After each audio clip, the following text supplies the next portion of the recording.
I knew something was wrong the moment she stood up to make a toast because she never did that. Elira hated speaking in public. But that night in front of our closest friends and family, she raised her glass, smiled at me, and said, "To 10 years of marriage, and to letting go of what no longer serves us." I blinked. She turned toward a man across the room, Christo, her boss, and added, "I've found what does." Gasps scattered like shattered crystal. And me, I didn't say a word. I just looked at her, then at him, then back to the life I thought we had built. Everything I knew collapsed in that moment. Our daughter was still holding her fork mid-air.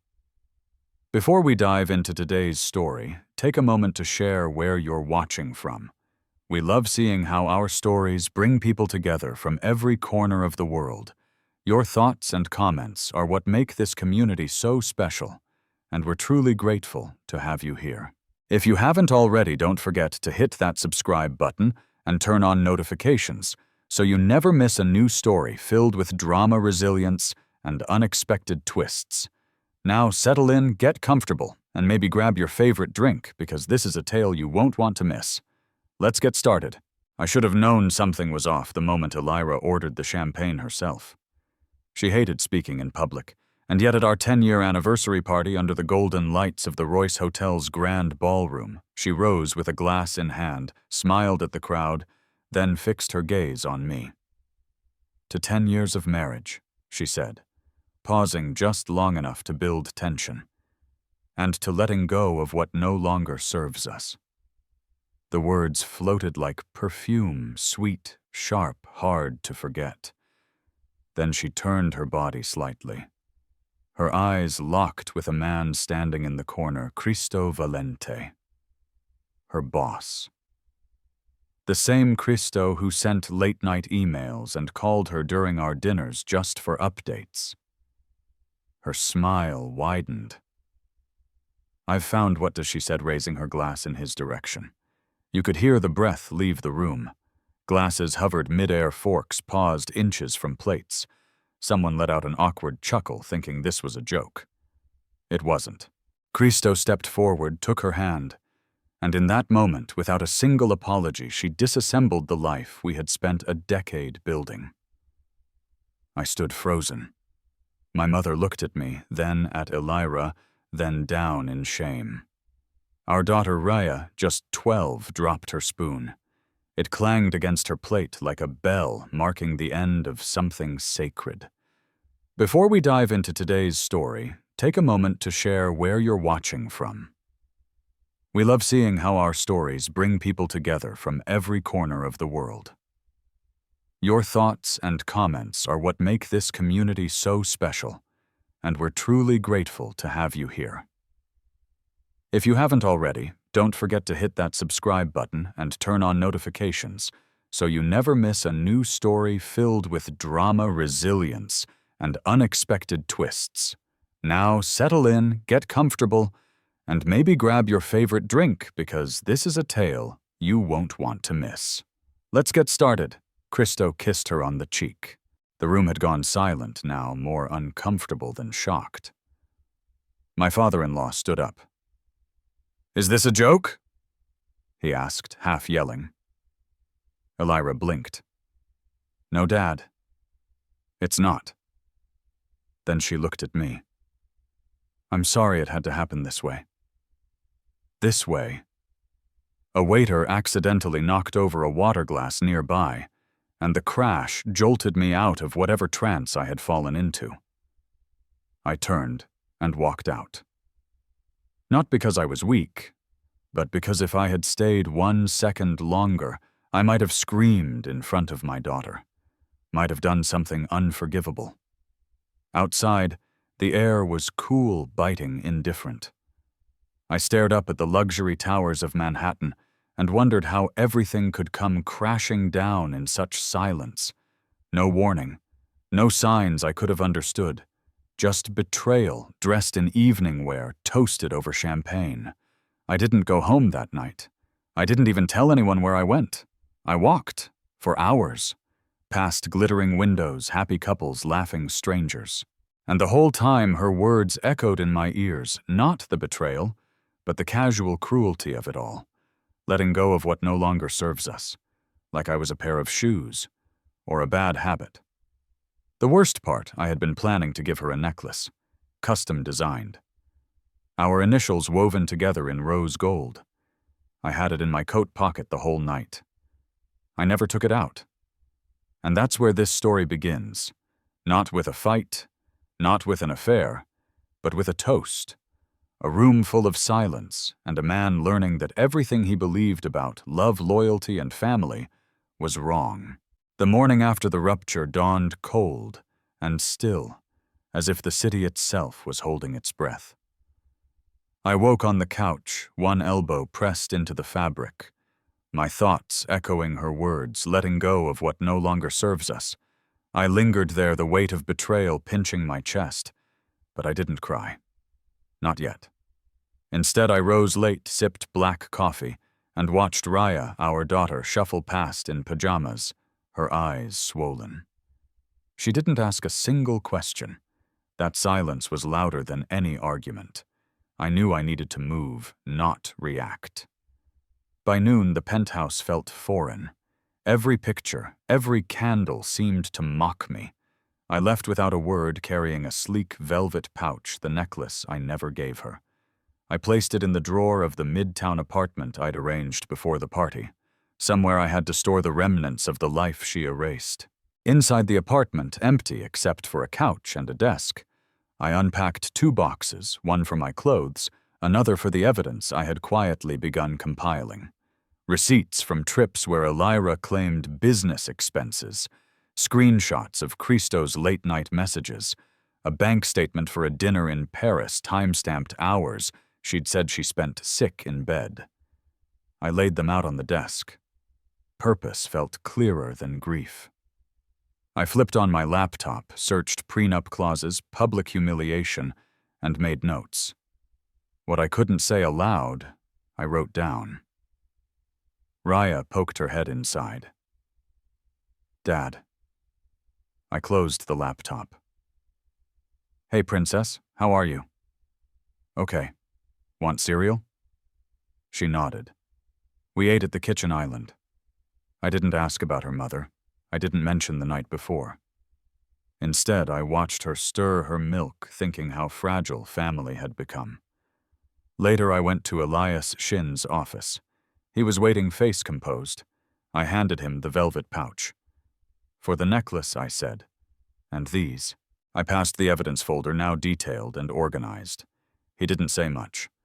Reviewed the papers with calm precision. This will hold in court, he said. We can move quickly. Back home, I opened the window. The city hummed below, oblivious.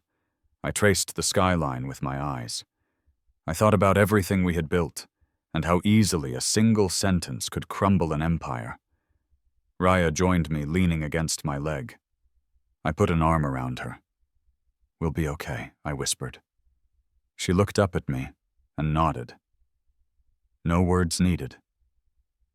The trust was there, fresh terrain between us. By nightfall, I'd taken the first step of reclaiming our fractured life. I logged into my account and set a scheduled transfer moving funds into the holding company Elias had helped set up years before. Silence, organization, clarity. No betrayal screamed louder than preparation. The bed in the midtown apartment was still unmade when I fell asleep beside Raya. No promises of resolution, no illusions of easy healing, just the first stage, the quiet work of survival. And somewhere in that quiet, I felt the beginnings of something stronger than love, even stronger than hope. The firm handshake of betrayal has a long grip. Christo's face haunted the margins of my every thought, not because I missed Elira, but because of the sheer audacity it took to tear a family apart with a smirk. 3 days after the party, I walked into the glass-walled offices of Parkhurst Venture Holdings, the firm I'd quietly taken over through my acquisition arm a year ago. Christo didn't know. Not yet. But he would soon. My position was strategic, not sentimental. I had always played chess while he played checkers in Gucci loafers. As I entered the elevator, a junior associate glanced up and nodded. I was no longer just the man in the background with a construction empire. I was also the majority investor in the fund Christo worked under. And I was done being quiet. Upstairs, I met with Ava Kim, one of the firm's lead analysts, and someone who had always respected my methodical approach. "He's been bragging," she said, without needing to clarify who. "Telling people you're unstable. That he's secured your wife and the family's narrative." I nodded slowly, absorbing the insult like armor. "Let him keep talking," I said. "We'll speak in earnings." Meanwhile, Elias had moved quickly. The legal documents were drafted, divorce proceedings filed, and a cease and desist sent to Alira for using my name and company in public to elevate Christo's reputation. The prenup had a public disparagement clause she seemed to forget existed. The best part. The clause activated a reversal instead of receiving alimony. Alira would owe damages. Millions. Liquid. But that wasn't enough. I needed truth, not just for revenge, but for Raya. She needed to see that consequences still existed in a world of curated lies and filtered performances. So I met with my old friend Morgan Russo, a media consultant turned investigator. We didn't talk tabloids. We talked optics truth timing. People believe what they can feel, he told me. Let them feel the betrayal, not just hear about it. He was right. I released a quiet statement through my legal team Neutral Surgical, acknowledging the divorce, confirming the timeline, and making clear that certain facts were being distorted online. I didn't name Elira. I didn't have to. The fallout began within hours. Christo's boardroom reputation cracked when an anonymous email surfaced linking him to insider information leaks, information he'd accessed through Alira, who still had password access to one of my subsidiaries' planning dashboards. I didn't orchestrate the leak, but I didn't stop it either. Back home, Raya noticed. "They're talking about Mom on Instagram," she said quietly. I looked at her. "And what do you think? I think she made her choice." That night I sat beside my daughter on the floor, 2 bowls of soup between us, the news whispering drama from the other room. And I felt a shift. For the first time in days, I didn't feel abandoned. I felt anchored. In truth. In clarity. In power. Christo wanted to play savior. He didn't know I'd already rewritten the narrative and handed him the script. By the end of that week, Christo's downfall wasn't a matter of if, it was when, and you could feel it humming through the walls of Parkhurst like static. The guy had strutted in like he owned the skyline. Now he was just another suit waiting for the axe to fall. He'd underestimated 2 things: the network I'd quietly cultivated over years, men and women who remembered who held the line during crises, and the fact that not all betrayed husbands fold. Some sharpen. The audit expanded. What started as a routine compliance review became a full-blown investigation. Christo's laptop was confiscated. Then his phone. Then his access badge stopped working. I didn't lift a finger. I didn't have to. The firm's ethics board moved faster than I expected. Turns out when your reputation rests on discretion, sleeping with a partner's spouse becomes more than just bad optics. It becomes a liability. I didn't gloat. I watched. He was escorted out mid-afternoon past the glass conference room where he once bragged about his mentorship panels and wine collection. No eye contact, no last words, just the whisper of luxury shoes on marble and the thud of doors closing behind him. Elira's collapse wasn't as tidy. She posted an anniversary photo 2 days after leaving a rooftop date with Christo, all moody lighting and forced smiles. But people aren't stupid. Timestamps betrayed her. Her sister Livia commented publicly. Strange choice of photo, given the timing. Betrayal isn't romance. It got shared, screenshotted, memed. Then the silence came. No more posts, no stories.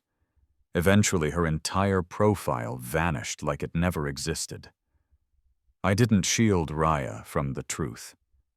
She was 16, old enough to understand that actions have weight, but I gave her the version wrapped in dignity, not bitterness. Elira made choices, I told her, but they don't define you, or me. She nodded, quiet and knowing. One night I found her replaying a voicemail on her phone. Elira's voice was hollow, broken. "Please, baby, just call me back. I'm so sorry, I miss you." Raya didn't cry. She just looked at me and said, "I don't want the noise, Dad. I just want peace." And that more than anything cut me open. In the months that followed, I worked, not to numb, to rebuild. I acquired 2 firms Christo had once pitched to unsuccessfully. One of his prized clients called me directly and said, "We always knew who the real anchor was." That call ended with a 7-figure deal and an NDA Christo will never read. But it wasn't about revenge. It was about erasure of the version of me they'd tried to paint. The weak one. The discarded one. I wasn't discarded. I was redirected. On a late spring evening, I stood on the balcony of my Upper East Side apartment, watching the city glow like it had something to prove. Glass in hand, suit jacket open, breathing. I wasn't celebrating Christo's fall. I was marking the return of my own voice, and I hadn't even raised it yet. 3 months after Christo's fall, Elira showed up at the edge of my world like a ghost, trying to remember how to haunt.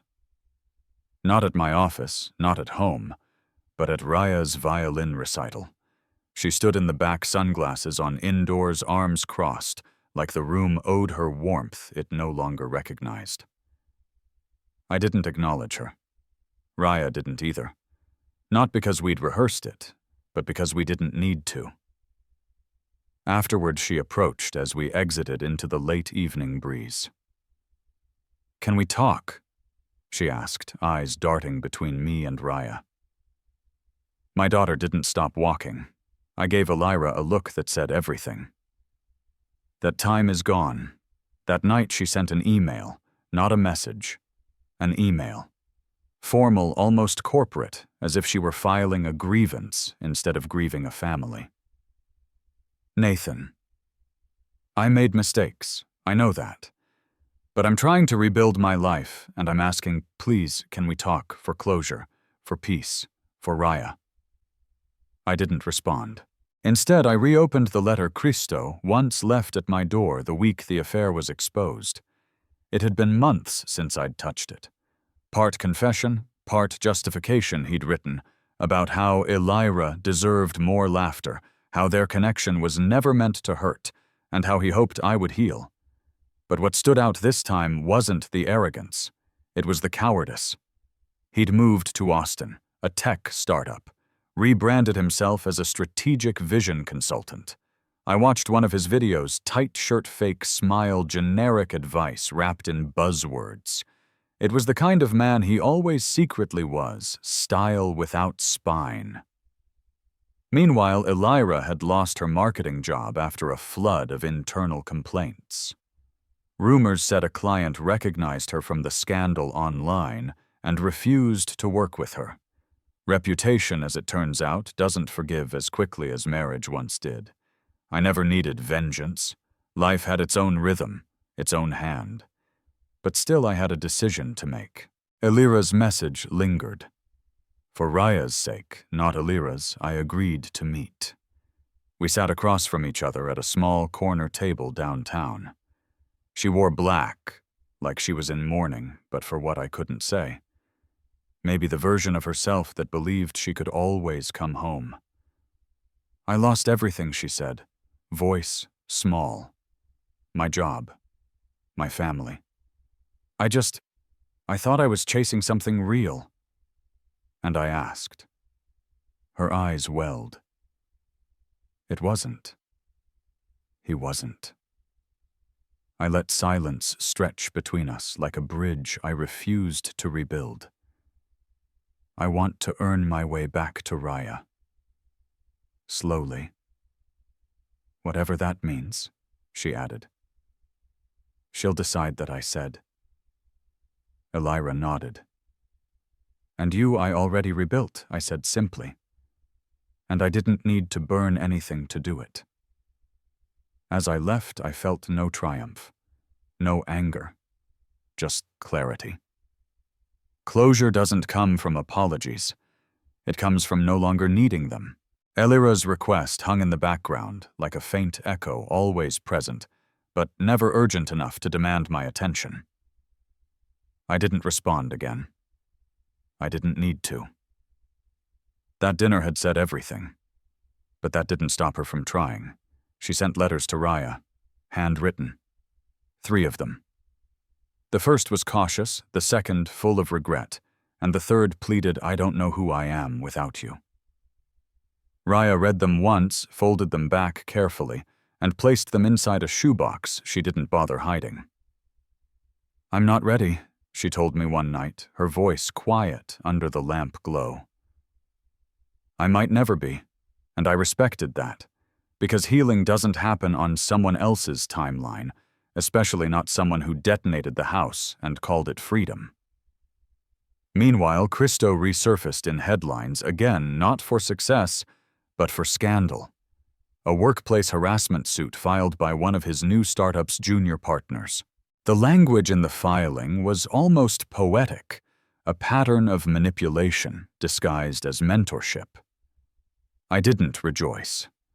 I just read it with the detachment of someone watching a thunderstorm miss his rooftop by inches. Sometimes the universe doesn't forget. My career, on the other hand, surged.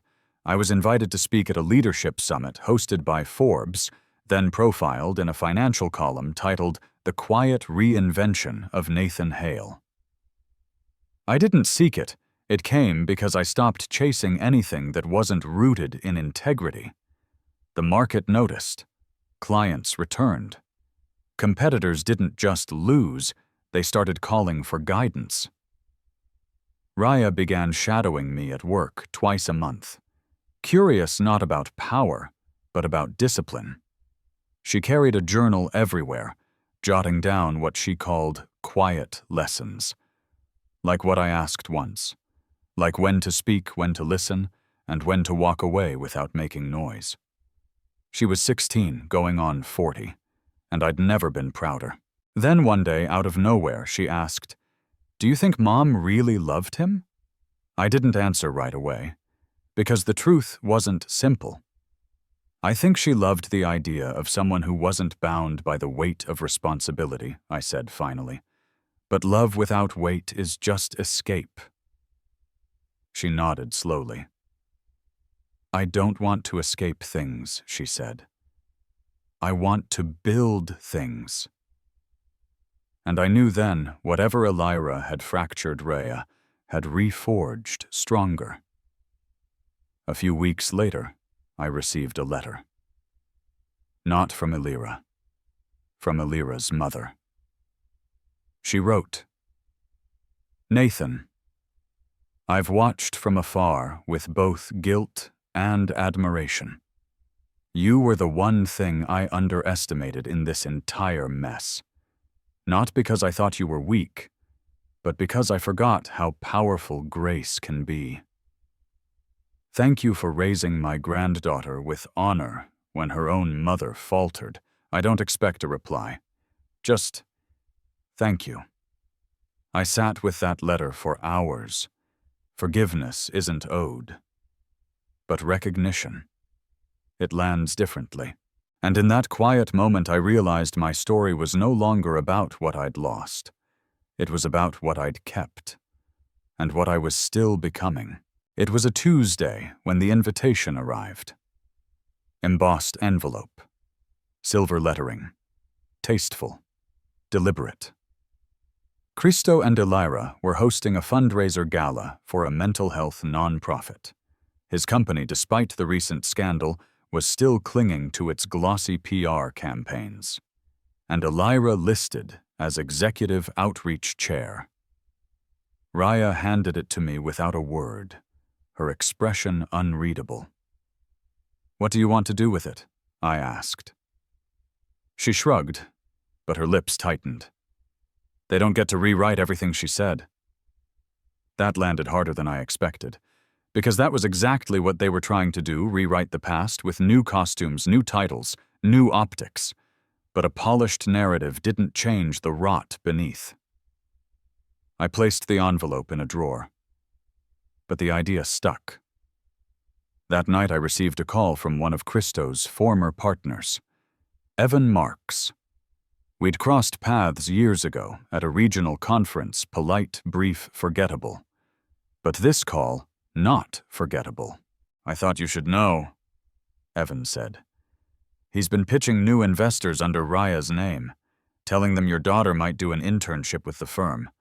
He's dropping her name like a trophy." The room went cold. Christo had crossed lines before, but now he was trying to leverage my daughter's reputation, her integrity, for optics, for power.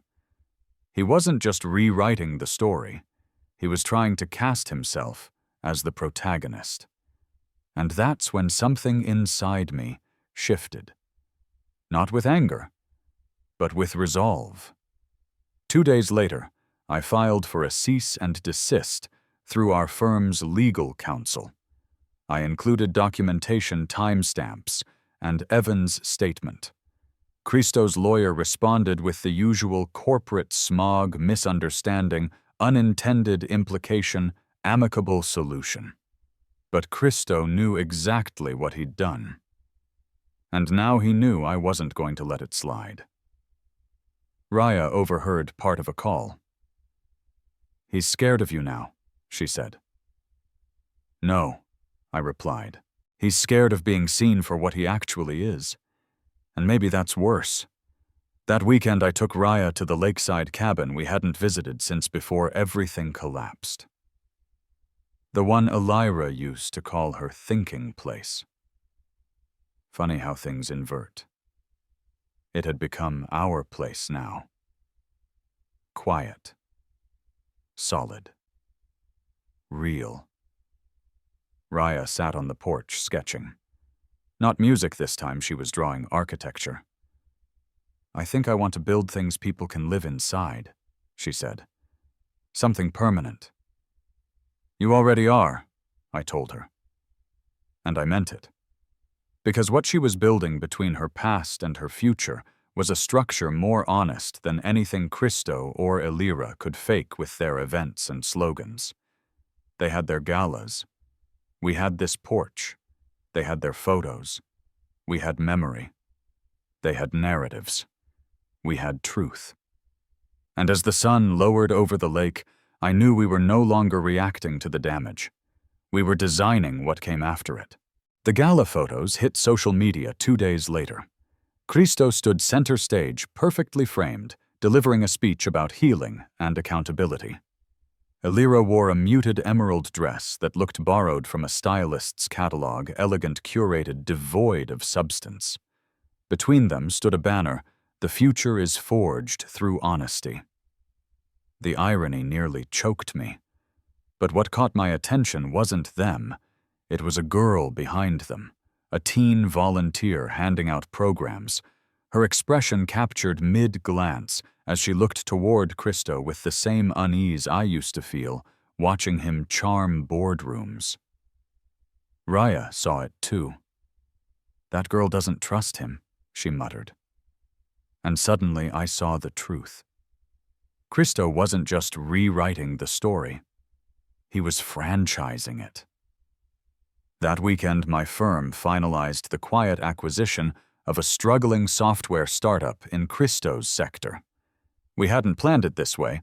It was a strategic expansion months in the making, but the timing was almost poetic. Christo's investors were on edge. His name had been mentioned in whispers again, a second internal complaint unconfirmed, but unnerving. It was time to stop waiting for karma to handle him. I called my longtime associate Megan Laird and asked her to head up the new venture. She was sharp-principled, and had once turned down a lucrative offer from Christo's firm. Full control, she asked. Creative, operational, and ethical, I said. She accepted before I could finish the sentence. The announcement of the acquisition went out the following Monday. Clean, efficient, undeniable. Christo posted a cryptic message on LinkedIn the next day. Some build empires. Others collect broken tools. It got 6 likes. 2 were bots. By Thursday, I received a call. Unknown number. I answered. Nathan Alira's voice. Quiet, tense. Can we talk? The last time she asked that it was a plea for access. This time it sounded more like a warning. I don't think that's a good idea, I said. You need to know something, she said. He's spiraling. My silence made her push harder. He's pulling money from accounts I didn't even know existed. He's liquidating shares. And he's planning something reckless, he said. If he's going down, he's not going alone. What does that have to do with me? He mentioned Raya. Now I was listening. What did he say? Just that.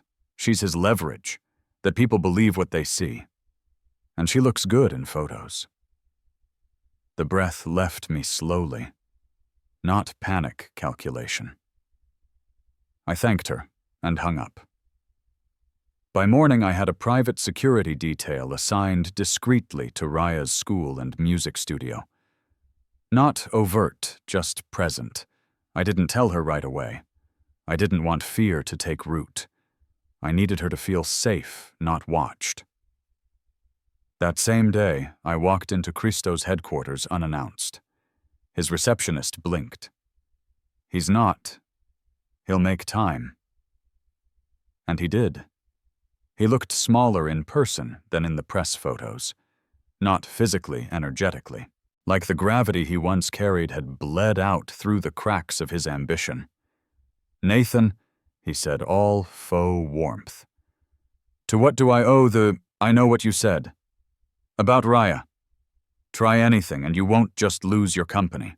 You'll lose every place you ever thought your name meant something.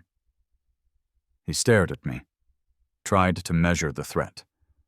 But I didn't blink, because he wasn't standing in front of the man he remembered. He was standing in front of the man I'd become.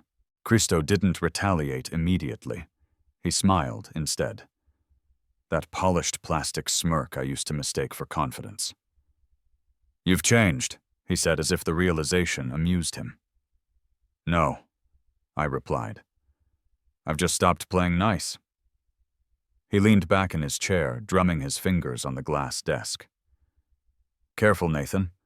Threats are a slippery slope. So is dragging a child into a war you started. He didn't deny it. That told me everything. I left without another word. By the time I stepped outside, my phone was already buzzing, Megan updating me that 2 of Christo's minor investors had quietly reached out curious about buyout options. I told her keep it quiet. Let them think they're hunting the deal. Raya noticed something too. That night she sat at the kitchen counter, fingers tracing the rim of her mug. Dad, is everything okay? I looked at her and felt the weight of every decision resting between us. Christo's upset, I said plainly. He doesn't like that people are finally seeing through him. Her lips tightened. He used to call me his muse at Mom's parties. The way she said it, disgusted, not devastated, told me how far she'd come. He doesn't see people, I said. He collects them. She nodded slowly. Not anymore. But the quiet didn't last. That weekend I received an anonymous email. No text, just a link. The link led to a private Dropbox folder labeled For the Board. Inside were financial reports, voice memos, and edited clips, proof that Christo had misused nonprofit funds, created falsified invoices, and in one audio file mocked Alira's desperation to stay relevant. I forwarded everything to Megan and to my legal team. Christo had underestimated one thing the people who once feared him had begun to detest him. But it wasn't over. Not yet. Elira called again the next day. Her voice was shaking. He found out I talked to you. He accused me of betrayal, said I was sabotaging his work. Were you? I asked. She hesitated. No, but now I wish I had. She told me he'd stormed out of a donors retreat in upstate New York after a board member questioned the legitimacy of one of his mentorship programs. He'd thrown a drink, screamed, stormed off, and then he disappeared. No one knows where he is. My instinct told me he was planning something. Christo never vanished without a plan. His ego couldn't tolerate silence unless it was strategic. The next day I got confirmation. A delivery arrived at my office, a thin envelope. No return address. Inside a photo, an old one. Raya at 12, sitting on Christo's lap at a benefit gala. She looked awkward, uncomfortable. His hand was on her shoulder in a way that made my stomach twist. On the back. Perception is everything. My pulse slowed. Not from fear, but fury. Christo hadn't just burned bridges. He was lighting matches at the edge of a cliff. I showed the photo to Raya. She studied it for a moment, then handed it back. He wants a reaction. And he won't get one, I said. Not the one he wants. We contacted our security team, boosted protection around the house and her school. I briefed my PR consultant and had a statement ready in case Christo tried to leak anything. But more than that, I prepared for war. The kind of war you fight in boardrooms and quiet phone calls where allies don't wear uniforms but carry influence. Megan scheduled a closed-door meeting with Christo's biggest investor. I handed her the folder. Time to let the fire burn through the lies, I said. She nodded. And let the ashes speak. The boardroom was colder than usual, not in temperature, but in tone.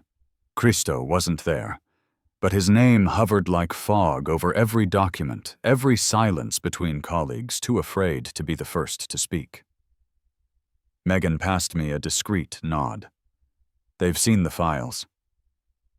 We waited until the legal counsel arrived before projecting Christo's hidden dealings onto the screen. Voice memos, doctored ledgers, donation records routed to shell accounts in Belize. One board member, Randall Howe, turned pale. This isn't just unethical, he said. It's criminal. I looked each one of them in the eye. You weren't just donors. You were used. And so was my daughter. That shifted the energy. Suddenly, it wasn't about corporate embarrassment. It was personal. Christo had tried to make Raya a symbol of his outreach. Photos, speeches, emotional manipulation dressed up as mentorship. Now the truth peeled back that illusion with surgical precision. When the meeting ended, no vote was needed. Christo's access to all board communications was revoked. Legal proceedings would follow. It was only a matter of time now. But Christo didn't disappear quietly. That evening, Elira sent a voice message. He's lashing out Nathan. I think he knows what's coming. He said something about taking everything from you. He's not thinking clearly. He never did, I muttered. But I knew what she meant. Christo wasn't trying to win. He was trying to scorch Earth. The next morning, our home security caught a delivery, a small box left at the gate. Inside, a broken wine glass wrapped in a ribbon. The same brand Christo and Amanda toasted with at their wedding anniversary. Raya looked at it and asked, "Is that supposed to scare us?" "No," I said. "It's supposed to remind us of what he thinks he's lost." I instructed our security team to run fingerprints. They found Christo's smeared purposefully across the ribbon. A threat disguised as nostalgia. He was unraveling, and yet he still had power. Influence. Back-channel relationships I hadn't uncovered. so I took the next step. A private interview with Nora Clayton, an investigative journalist I'd once helped through a legal crisis pro bono. She owed me, and she delivered. Front page, philanthropy or fraud? The quiet collapse of Christo's empire. The article didn't just outline the crimes, it exposed the facade. Nora interviewed former staffers, donors, even students from Christo's so-called outreach programs. Each one confirmed a pattern charm exploitation discard. Christo responded within hours with a video. Posted to his social media framed in faux humility. "I never claimed to be perfect," he said, sitting in a poorly lit room. "But the vendetta against me isn't about truth. It's about power. A man scorned, a father who couldn't stand to lose." I watched it with Raya beside me. She didn't flinch. "Desperate," she whispered. We didn't respond publicly. We didn't need to. Let him implode in the echo chamber he built. The damage to his reputation was done. Sponsors pulled out. A tech firm rescinded an honorary award. Even Elira, quiet for years, posted a brief statement: "I no longer support or stand by Christo's decisions. I apologize to those harmed." That cut deeper than any headline. For him, silence was worse than scandal. Megan called late that night. "There's movement on the bank accounts. He's pulling out funds fast, maybe trying to flee." "Let him," I said. But even as I said it, I knew Christo wouldn't leave without one final performance. The curtain hadn't dropped yet, and he'd never walk away without applause or fire. The room went silent when Nathaniel slid the envelope across the table. Sutton's lawyer, a wiry man with a Yale tie and trembling fingers, reached out slowly. I watched him the way a man watches someone handle live wire. Curious how long before the shock hits. He opened it, read the contents, and the blood drained from his face. You can't be serious," he stammered. "Oh, but I am," I replied, calm as a surgeon. "Everything in that packet is legal. Every signature is authenticated. Every document notarized. Inside were the deeds to 3 properties, one in the Hamptons, one in Pacific Heights, and one downtown in Sutton's own name. All paid for in full years ago. By me. Not for love, not for admiration, but because I had made a promise once. A promise to give her the life she wanted even when that life no longer included me." "What exactly are you implying?" Sutton's voice cracked like ice, high and breathless. "I'm not implying anything I said. I'm stating a fact. I transferred them to your name years ago, and now I've reclaimed them. Legally. Quietly. You might want to call your financial advisor. Or your ex-boyfriend's." Connor looked pale. "You forged her signature?" Nathaniel shook his head slowly. "No. He used the clause you both ignored in the prenuptial agreement, the one about marital fraud voiding all postnuptial gifts." Sutton's hands curled into fists. "This is a vendetta." "No," I said, my voice still low. "This is math. You used me. You mocked me. And then you threw away a family like it was luggage. But you forgot something." She narrowed her eyes. What I never stopped watching. The court had taken my quiet demeanor as grief. The media had called me noble. What they didn't know, what I had never said, was that grief is sharp, but clarity is sharper. I let them all dig their graves with velvet ropes, smiling all the while. "None of this will hold." Sutton hissed. "Oh, it will," I said, "because you left a trail. Receipts. Emails. The condo you co-signed for Connor 3 weeks before the anniversary party using joint funds. You built your own noose, Sutton. I just handed it to your lawyers." Connor stood abruptly. "This is absurd." "Is it?" I turned to him. "You tried to take my place in my children's lives. How's that going, by the way?" Neither of them speaks to you, right? His silence answered for him. Sutton sank into her chair. So what now? Now, I said, standing. Now I finish what I started. They watched me walk out silent, stunned and finally stripped of the illusion that I'd stay broken forever. Behind me the door clicked shut like the period at the end of a sentence. The chapter wasn't over yet. But for Sutton and Connor, the reckoning had begun. The fallout didn't erupt all at once. It crumbled slowly like a dam giving way to its own weight. Sutton's world, once wrapped in curated brunches and staged charity photos, began to rot from the inside out. It started with the press release she didn't write, but that circulated anyway. The firm Connor worked for issued a statement distancing itself from him pending internal investigation. No one said it out loud, but everyone knew he wasn't just a liability. He was radioactive. 2 days later, a picture surfaced of Sutton at a luxury jeweler, time-stamped 3 weeks before our separation. She was laughing hand in hand with Connor ring shopping, the same day she claimed to be out of state for a mental health retreat. The photo trended. Then the comments turned.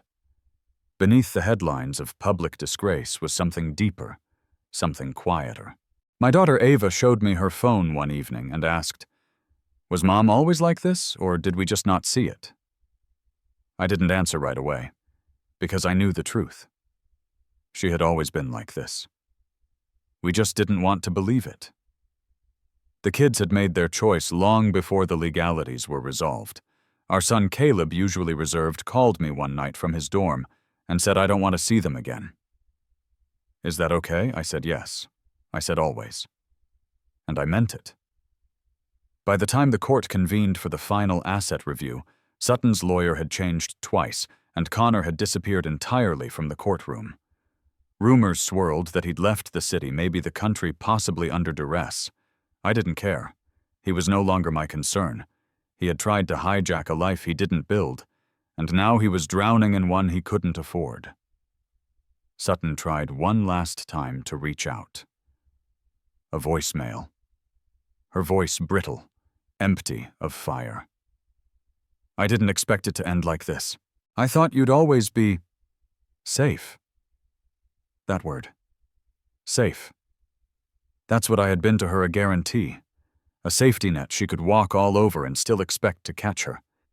But I was done being safe. At the final hearing, I sat across from her as the judge ruled in my favor on every count. Properties reverted, custody retained, reputation preserved. The judge paused before ending and added, "Given the documented deception and manipulation, the court acknowledges the emotional impact this case has had. We commend the petitioner for his restraint and dignity." Sutton didn't cry. She didn't scream. She just stared glassy-eyed and motionless, like the mask had finally cracked, but there was nothing left beneath it. Outside the courthouse, I took a deep breath, the kind you take when you step into air that doesn't belong to anyone else. Ava walked up beside me. "So, it's over." I looked at her, then at the clear sky overhead. "No," I said. "It's just beginning." The house felt different now. Not haunted, just honest. The framed photo of our wedding day was gone from the hallway. In its place hung Ava's painting of the lake near my childhood home, the one she made when she was 10. I didn't ask her to hang it there, she just did. No drama, no announcement. But when I passed it every morning, I remembered love when it's real, leaves fingerprints, not bruises. Sutton moved out quietly under court order, and with the help of a moving company I never saw. The things she left behind weren't random. They were curated. A theater of detachment, she kept her designer shoes, but left a cracked coffee mug I once gave her on a rainy Tuesday. A metaphor, maybe. But metaphors don't pay alimony. Connor hadn't resurfaced. Some said he was in Portugal. Others whispered about federal investigations. All I knew was he hadn't reached out. Not to her, not to anyone. Just vanished. Like a bad decision, finally realizing it had nowhere else to go. In his absence, Sutton tried to rebrand. There were half-hearted social media posts about healing some Reiki hashtags, a blurry photo of a smoothie bowl. But the algorithm wasn't kind. Comments were off. Engagement was dead. And reputation once cracked doesn't sparkle again. Not the way she wanted. Meanwhile, I rebuilt. Not dramatically. Not with press or vengeance. Quietly. With structure. I redesigned the firm's community development wing, bringing in underrepresented voices and rebuilding trust that Sutton's name had nearly eroded. Clients returned not out of pity but respect. My name meant something again. Not because it was loud, but because it was reliable. Ava started sending me links to colleges. Maybe Chicago, she said. Or maybe just here, near you. I didn't push. I just listened. I knew the feeling of craving distance and the ache of longing for proximity. She needed to know she had both. Caleb texted updates from campus he'd joined a poetry group. Don't laugh, he warned. I didn't. I cried, actually, privately, because my son, who once barely spoke, now had a voice and a room that listened. One evening, I stood in the backyard alone, glass of bourbon in hand. The porch light was dim. The air was calm. Not victorious, not vindicated, just still. And then the door creaked. Ava peeked out. Thought you'd want this? She handed me a photo I hadn't seen in years. It was of me holding both kids on a beach trip Sutton never wanted to attend. My hair was wild, my grin ridiculous, and their faces pure joy. You were always there, Ava said quietly, even when we didn't see it. I looked at the photo, then at her. That's what being a dad is, sweetheart. Showing up. Even when it hurts. She hugged me. It wasn't awkward or forced. It was rooted. Grounded. The kind of hug that says we're still standing. We're still whole. Inside a new chapter waited clean lines, no shadows. Sutton never showed up to court again. Her attorney tried to negotiate a revised parenting schedule, one that would respect her healing process. But the judge had seen enough. Sole custody remained with me. Supervised visitation only at Ava and Caleb's discretion. Neither of them objected. Neither of them asked for clarification. They just nodded quietly, finally free. But Sutton's real sentence wasn't legal. It was personal. Social circles dissolved. Her friends, once eager for her curated brunches and brand launch teasers, ghosted her. The influencer deals dried up. She'd become a cautionary tale in tight circles. Don't go full Sutton. It meant selfishness in high heels.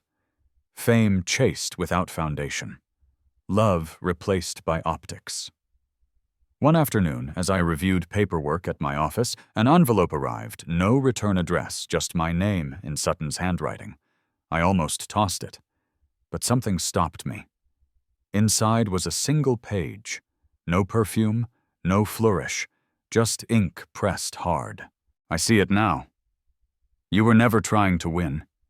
You were just trying to hold us together. I wanted noise. You gave me substance. I called it boring. Connor's gone. Took more than my money. Took the last version of me that felt special. I miss the version of me I had next to you, but I don't deserve to. I told Ava I was sorry. She listened. But she didn't smile. I guess that's what healing looks like when it doesn't come from you. You don't have to forgive me. I don't even know if I would. But if this letter ever makes its way to a place where peace lives, just know I remember your steadiness, your stillness, your love. I read it once, then again, and then I tucked it away not out of sentiment but out of respect. It wasn't an apology. It was surrender. And for the first time, it wasn't theatrical. Just raw. Just human. I didn't show it to the kids. Not yet. Maybe one day when they're old enough to see shades of gray without confusing them for excuses. But not now. Now was for living. The firm launched a scholarship in my father's name that fall. Caleb asked if he could read a poem at the event.